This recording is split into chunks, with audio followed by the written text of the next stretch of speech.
Welcome back to another MobileSentrix tips and tricks. My name is Derek and today I'm going to share with you a tip specifically on the Samsung A23 displays. If you've ever worked on one of these, you may have been confused on which screen to order. Today I'm going to show you all the differences so that you won't be confused. There's basically 3 different types of frames, and the display itself also varies a little bit between the models with the flex cable, so you have to be very careful which ones you pick.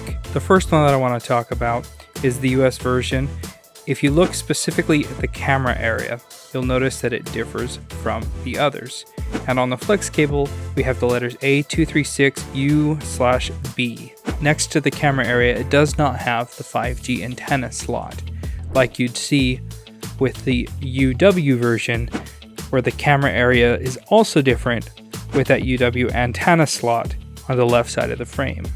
And on the flex cable, you'll notice that it says SM-A236B, not to be confused with U/B. And then the international model, you'll notice that the camera area is also different, and the flex cable says -M336B. And you can see here side by side how the frame differs.